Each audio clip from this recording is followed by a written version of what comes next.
지금 제가 보여드린 구조가 이제 시퀀스 투 시퀀스라는 어떤 구조인데, 이런 구조 한번 어떨지 한번 일단 설명을 해드릴게요. 설명을 해드리고 문제점은 뭘지 또 한번 설명해드리도록 하겠습니다.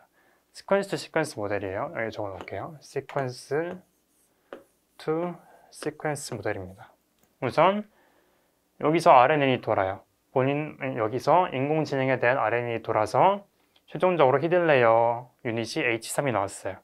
물론 아직 병목 문제는 있습니다. 병목 문제는 있습니다만 여기서 이제 단어를 뽑아낼 때 이 뽑아내는 경우를 좀 해결했어요. 뽑아내는 걸 어떻게 해소를 했느냐, H4로 한번 업데이트가 될 거예요. 이 H2, H3, H4. 근데 H3에서 H4로 갈 때 어떻게 업데이트가 되느냐, 끊어서 볼게요. 처음에 여기도 H0에서 시작을 했을 거예요. 이렇게 H0에서 시작해서 H1, H2, H3까지 왔어요. 여기까지를 우리가 인코더라고 부를게요. 인코더의 아웃풋이 H3예요. 그리고 이 파란색으로 표시된 부분 있잖아요. 여기를 우리가 디코더라고 부르겠습니다. 디코더도 하나의 RNN으로 돌아가요. 그런데 이 RNN은 앞에 거랑 인코더 거랑 웨이트를 공유하지 않아요. 아예 다른 뉴럴 네트워크고, 그런데 이 뉴럴 네트워크 RNN의 히든 유닛이 뭘로 초기화되느냐? 인코더의 아웃풋인 H3으로 초기화가 된 상태로 넘어옵니다. 그러니까 여기는 제로를 시작하는 게 아니라 H3인 상태로 시작을 하는 거예요. 그리고 어떻게 되느냐? 이제 번역을 시작하겠습니다 라는 스타트 표시를 넣어요. 표시를 넣습니다. 스타트라는 단어를 넣는 게 아니라 표시를 넣어요. 시작하겠습니다. 그러면 H3이 artificial이라는 걸 H4에서 artificial을 내보내고, 이 artificial 내보낸 거 그 다음 intelligence를 내보내야 되잖아요. 그런데 아까는 그냥 artificial intelligence가 한 번에 여기서 나오길 바랬다면 이번에는 그게 아니라 H4가 H5로 업데이트 되는데, 이 업데이트 되는데 인풋에 이 결과, 아까 처음 나왔던 이 단어의 결과가 같이 들어갑니다. 그래서 H4와 artificial이라는 정보를 추가로 이용해서 intelligence라는 걸 뽑아냅니다. 그럼 이제 번역이 다 됐죠. artificial intelligence. 그리고 번역이 다 됐으면 끝났습니다 라고 end를 최종적으로 내보낼 수 있는 이런 구조를 우리가 sequence to sequence 구조라고 합니다. 그래서 sequence to sequence 구조는 어떻게 학습이 진행되느냐, 이렇게 내가 인풋을 넣어요. 인풋을 넣으면 우선적으로 인코더 단에서 어떤 정보, 이 한국어에 대한 어떤 함축적인 정보가 있겠죠. 그거를 H3에다 보내요. H3에서 번역을 영어로 시작을 할 건데 그냥 단어를 내뱉는 게 아니라 단어 하나를 내보냈어요. artificial이라는 단어를 내보냈어요. 그리고 이 artificial이 다음 추론, intelligence를 추론하는데 다시 인풋으로 들어가서 H4와 artificial이 같이 쓰입니다. 근데 뭐 처음엔 당연히 학습이 안 된 상태로 가정을 해보면 다른 단어를 내보낼 수 있겠죠. 뭐 intelligence가 나와야 되는데 humanity가 나왔어요. 예를 들어서. 그러면 여기 다르잖아요. 원래 나와야 되는 것과 실제가 다르잖아요. 그럼 이제 여기서 페널티를 주고 여기서의 이 차이를 로스로 주는 방식을 사용합니다. 그래서 나와야 되는 단어 하나하나에 대한 차이를 로스 펑션으로 정의를 해서 백프로포게이션 시켜서 최종적으로 인코더까지 학습을 하게 되는 것이고요. 근데 여기서 발생하는 문제점이 만약에 뭐 잘못 추론을 했으면 이 잘못 추론된 게 다음 거에 인풋으로 들어가잖아요. 근데 원래는 여기 인풋 자리는 휴머니티가 아니라 인텔리전스가 맞잖아요. 그래서 잘못 추론을 했다 하더라도 여기 다음 인풋에는 원래 정답을 넣어줍니다. 그래서 이 초록색 여기 들어가는 게 맞아요. 사실은 초록색 정답이 들어갑니다. 그래서 학습 과정에서 잘못 예측된 단어이더라도 대신 정답을 넣어줍니다. 정답을 넣어줘야 당연히 학습이 잘 되니까요. 아니면 오답을 넣어주고 오답에 대한 업데이트가 그레디언트로 먹는다면 그거는 좀 학습에 악영향을 미칠 수 있거든요. 그래서 이 정답을 넣어주는 과정이고, 이 정답 넣어주는 과정을 여기 단어가 있어요. teacher forcing이라고 부릅니다. 자주 논문 같은 게 등장하기 때문에 기억해 주시면 좋은 단어입니다. 그래서 최종적으로는 인코더 단과 디코더 단을 분리할 수 있고, 인코더 단에서 최종적으로 넘어온 이 정보, 히든 레이어의 정보가 디코더의 이니셜 정보가 된다. 그리고 이니셜 정보가 되고 여기서 학습이 진행되는 와중에 잘못 추론된 단어가 있더라도 그 다음 인풋에는 올바른 정답을, 원래의 정답을 넣어준다. 그게 teacher forcing이라고 한다. 여기 그러면 그래도 조금 해결되지 않은 문제가 있다고 하면 여전히 이 H3 이 부분에서 변목 현상이 일어나죠. 너무 많은 정보들이 이 H3 단에 함축되어 있고, 또한 학습 로스는 여기서 구해져요. 로스는 여기서 구해지고, 인코더 단에 있는 레이어의 웨이트를 업데이트하기 위해서는 모든 정보가 다 이 H3, H4 길로 지나가야 돼요. 그렇기 때문에 이쪽에 있는 변목 현상은 아직도 조금 해결을 해야 되는 것에 속한다, 이슈에 속한다 라는 것을 알아두고, 잠시 실제로 이게 이제 초창기 2014년에 나왔던 시퀀스로 실제로 번역을 트라이 했던 논문에서 가져온 그림이에요. 그래서 EOS라고 되어 있는 게 이제 시작하고 끝을 의미하는 거고요. 그래서 이렇게 단어를 ABC라는 시퀀스를 WXYZ라고 하는 다른 시퀀스로 번역을 하는 거의 예시예요.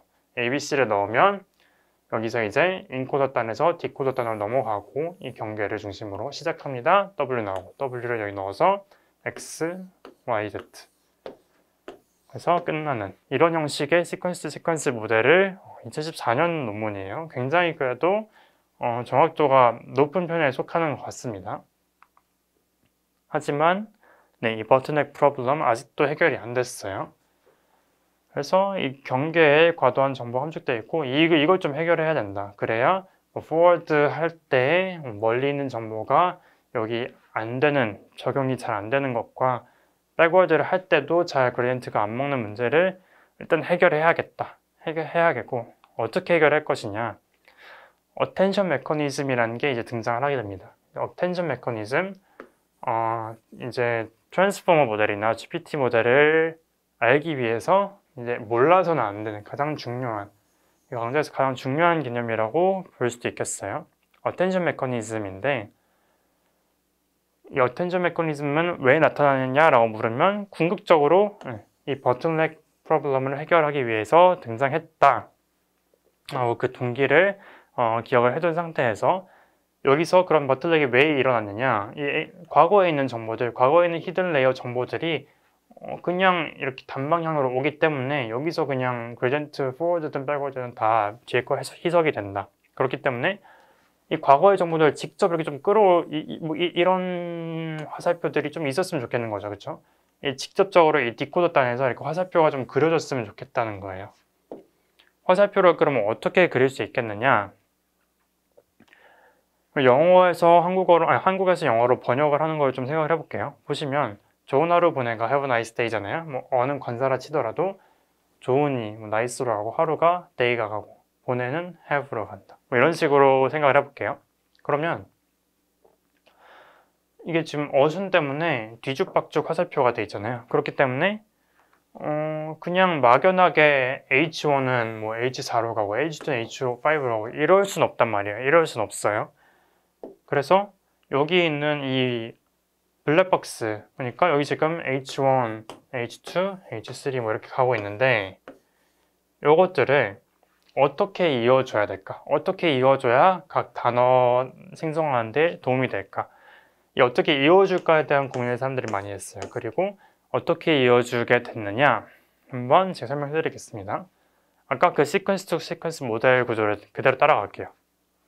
여기 인코더 단이에요. 인코더 단이고 좋은 하루 보내가 나왔어요. 그럼 여기 H1, H2, H3라고 아까처럼 적어 보겠습니다. 그러면 사실은 이 스타트가 되면 이거는 원래 시퀀스 투 시퀀스는 H3에서 스타트로 가서 바로 have가 나왔어야 돼요. 이게 원래 시퀀스 투 시퀀스 모델을 하는 거고, 더 나아가서 이 have가 여기 have로 오고, 그리고 히든 레이어가 한 번 더 업데이트돼서 어가 되고, 그리고 어가 나서 나이스가 되고, 이게 원래 시퀀스 투 시퀀스 모델에서 나오는 방법이었는데요. 여기서 그 변목 문제가 해결이 안 되니까 어떻게 해결했느냐, 스타트에서 여기 다 이렇게 뭔가 화살표를 보냅니다. 화살표를 보내는데 이게 뭐라는 거냐면 dot product라는 거예요. dot product. 그래서 여기서 보시면 제가 dot product라고 얘기를 해놨어요. 이게 뭐냐면 어쨌든 간에 이 H0, H1, H2가 각각 제 H라고 할게요. H가 어떤 뭐 array n차원짜리 정보일 거 아니에요. 벡터 1 곱하기 1짜리. 여기 start에도 뭔가 있을 거예요. x라고 할게요. x도 뭔가 array 똑같은 히든 레이어와 똑같은 개수의 유닛 뭔가 있겠죠. 더 프로덕트는 뭐죠? x.h. 이거는 뭐냐면 그냥 내적하는 거죠. 내적. 그래서 만약에 얘가 n 곱하기 1짜리 벡터인데 뭐 h1, h2 해서 hn 해가지고 트랜스포즈 돼 있고 얘가 x1, x2, xn 트랜스포즈를 해볼게요. 이 실제 값이 벡터가 이렇게 되어 있다고 생각해 볼게요. x.h는 뭐냐? x1, h1 곱해서 더하고 x2, h2 곱해서 더하고 xn에 hn. 그러니까 이거는 뭐죠? 스칼라예요. 그냥 스칼라 r이 나오는 거죠. 그렇죠? 그래서 여기 다시 h라고 하고 x라고 하면 더 프로덕트를 한 결과는 뭐냐? 2라고 할게요. 2는 x.h 혹은 x 트랜스포즈 h를 할 수도 있겠죠. 왜냐면 다 n 곱하기 1짜리니까 트랜스포즈 하면 1 곱하기 n 곱하기 1 하면 1 곱하기 1 스칼라가 나오니까 이런 식으로 여기에 내가 E1이라고 할게요. 여기 H1, H2, H3라고 할게요. E1, E2, E3가 나왔어요. 그러면 E1, E2, E3는 각각 뭐죠? 스칼라예요. 스칼라. 숫자예요. 숫자. 여기서 소프트맥스를 합니다. E에 대해서 소프트맥스를 돌려요. 그럼 어떤 현상이 발생하느냐? 나오는 이 숫자 있죠? 이 숫자의 합이 어떻게 되나요? 1이 돼요.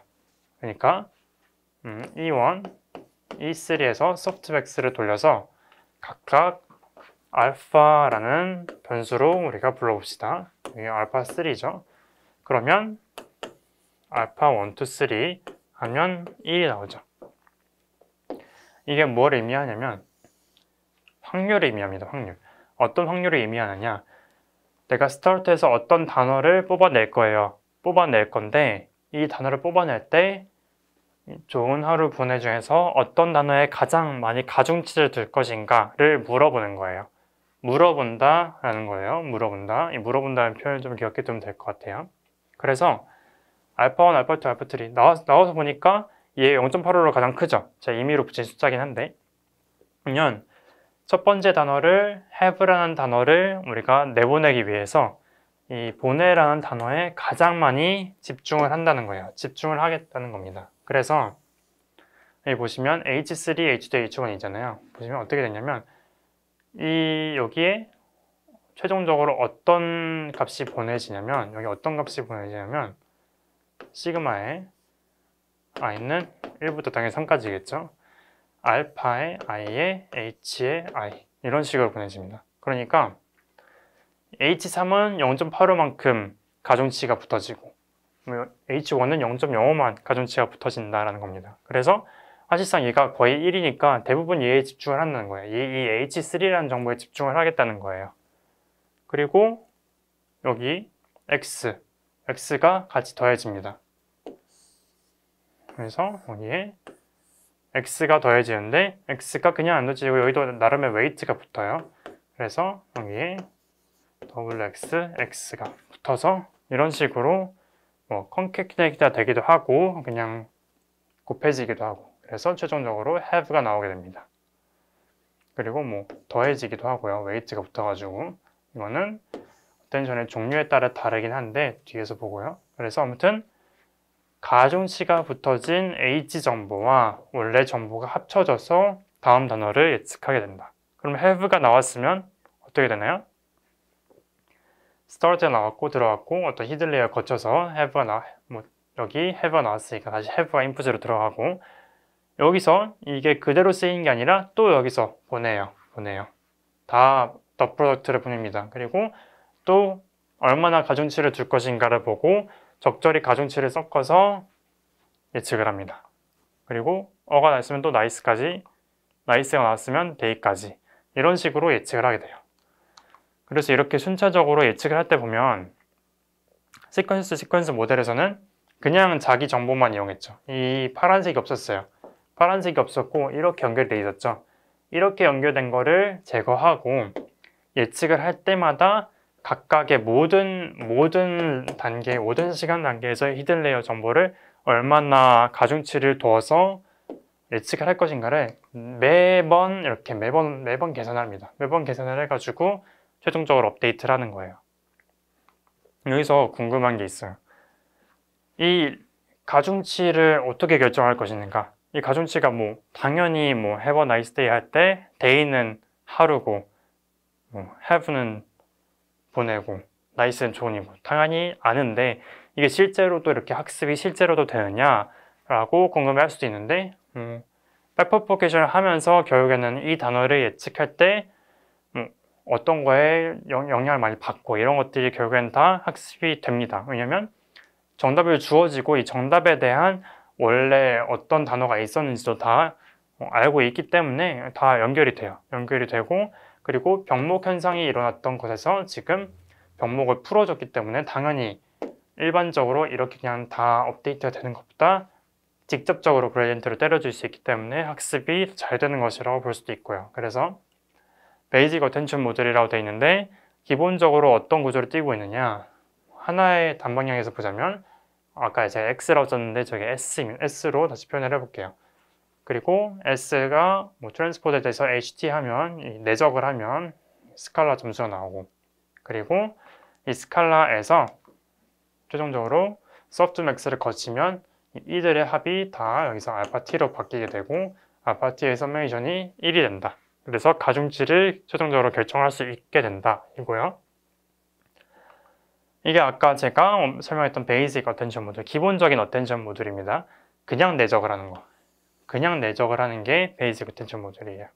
그런데 여기서 조금 사람들이 변형을 주기 시작합니다. 바이리니어 어텐션 모듈이라는 건 뭐냐면 기본적으로 베이직 어텐션 모듈은 지금 보시면 다 H랑 S가 다 n 곱하기 1이에요. 뭐냐면 S도 이런 식의 블럭, n개짜리 블럭이고 HT도 이렇게 n개짜리 블럭이에요.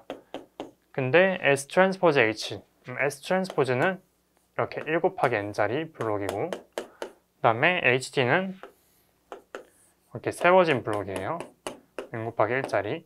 이거 계산하면 1by 1짜리 하나 나오죠. 근데 바이리니어 어텐션 모듈은 뭐냐면 이 사이에 어떤 웨이트 매트릭스를 하나 더 줍니다. 그리고 이렇게 어텐션 매트릭스를 구하는 건데 어떻게 되냐면 S 트랜스포즈는 기본적으로 이렇게 다시 1by n짜리 누워진 블록이고 W라는 웨이트 매트릭스가 있습니다. 그래서 이렇게 웨이트 매트릭스 n by n짜리 웨이트 매트릭스가 있고 W 그 다음에 H 트랜스포즈는 요거 n by 1 HT 이렇게 곱해져요. 이게 뭔 말이냐면 각각을 곱하는데 얼마나 가중치를 두느냐를 이 웨이트 매트릭스가 결정을 합니다. 그래서 얘가 아이덴티티 그러니까 1만 가운데 1만 있으면 이제 아까처럼 그냥 일반적인 어텐션 모듈이 되는 거고 이렇게 웨이트 매트릭스 가중치를 두는 것이게 된다면 그러면 이제 조금 바뀌게 되는 거죠. 특수한 상황을 씁니다. 이 바이리니어 어텐션 모듈은 그래서 웨이트도 결국에는 그냥 하나의 파라미터로 학습을 시키는 경우가 대부분이에요. 그래서 그냥 좀 성능이 좀 더 올라간다라고 보시면 되고 뉴런의 어텐션 모듈은 뭐냐면 이 그냥 더 프로덕트를 할 필요가 있나 그냥 이렇게 여기에다가도 웨이트를 곱하고 그리고 저 H에다가도 웨이트를 곱하고 심지어 여기다 바이어스를 더한 경우도 있어요. 이렇게 해서 여기다 그냥 적당한 액티베이션 펑션을 더하고 여기다 가중치 두고 여기다 또 바이어스 더 더하고 해서 그냥 하나의 뉴럴 레이어처럼 이 어텐션도 그냥 어텐션을 위한 뉴럴 네트워크가 따로 존재한다. 이 뉴럴 네트워크가 어텐션 자체가 그냥 하나의 추가적인 뉴럴넷으로 해도 되지 않겠느냐 해서 이렇게 뉴럴넷으로 주는 경우도 있어요. 그리고 상황에 따라 다르긴 하겠지만 이게 더 잘 되는 경우도 있다고 리포트를 하고 있고요. 그래서 이런 경우도 존재한다라는 것을 알아두시면 좋을 것 같아요. reduced rank attention 모듈은 이거는 수학적인 부분을 조금 정리를 할 건데 나중에 transformer라는 거를 넘어갈 때 조금 더 심도 있게 다룰 수 있기 때문에 다룰 수 있는 수학적인 테크닉이 있어서 좀 설명을 드립니다.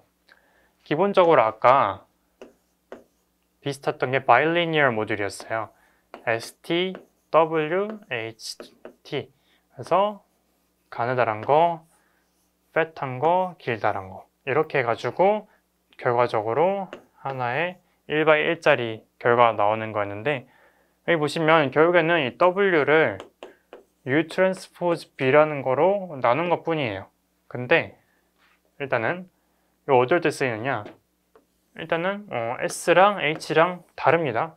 결국에는 인코더랑 디코더 구조에서 이 인코더의 히든 레이어 개수랑 이 히든 유닛의 길이랑 S의 히든 유닛 길이가 사실 달라도 되죠. 왜냐면 원래는 이렇게 다이렉트로 초기화를 하는 시퀀스 투 시퀀스 구조였는데 이제는 그게 아니라 그냥 분리되어 있으니까 굳이 둘을 맞출 필요도 있느냐 그것도 한몫하고 그 다음에 S 트랜스포즈 한번 해볼게요. S 트랜스포즈를 하면 n/1짜리 블럭이 있고 U 트랜스포즈, U가 지금 k/n인데 U 트랜스포즈를 하면 n/k가 됩니다. n/k V는 k/n이에요. 그러면 k/m 그리고 HT는 이렇게 n/1 1m 그래서 결국에는 이게 이제 W라는 건데 이게 어떤 의미를 가지느냐 이거 한번 다시 볼게요. 이거를 풀어보면 ST의 UT, VHT고 는 U의 S의 트랜스포즈 그리고 VHT다. 네, 이런 식으로 나타내져요. 그러면 이거를 이 측면에서 보면 US 트랜스포즈, US는 뭐죠? U가 지금 k/n이에요. U가 k/n이고 S가 n/1이에요. 그럼 US는 아래 k/1이죠. VHT는 어떤가요? k/m, n/1이니까 이것도 k/1이죠. 그러니까 두 가지 기능을 갖고 있어요. 첫 번째, 둘이 S와 H가 히든 유닛이 좀 다르다고 해도 어쨌든 U랑 V 매트릭스를 곱해줌으로써 요거 US를 우리가 S 프라임이라 하고 VHT를 우리가 HT의 프라임이라 한다면 결국에는 맞춰주는 거예요. K/로 지금 맞춰졌잖아요. 그렇기 때문에 다르다 하더라도 맞춰주는 기능이 있다. 두 번째, 지금 N이랑 M이었잖아요. 근데 K가 많이 작지는 않더라도 NM 그냥 많이 작다, 조금 작다 떠나서 작기만 하다면 어떤 효과를 갖고 있냐면 N차원짜리 데이터, M차원짜리 데이터가 다 K차원짜리 데이터로 줄어들었잖아요. 그렇기 때문에 차원 축소의 기능을 같이 하고 있다. 이 어텐션 모듈에서. 그래서 얘가 reduced rank 어텐션 모듈이에요. 이 단순하게 U랑 V 매트릭스 두 개를 사용했음에도 불구하고 일반적인 W를 사용했을 때보다 물론 차원이 다를 때 이 차원의 서로의 다른 S와 HT의 차원이 다른 것에 대해서 보정을 해줄 수 있지만 궁극적으로 K가 작은 경우에는 조금 차원 축소의 기능을 같이 한다. 두 가지의 역할을 한다라고 알고 있으면 되겠습니다.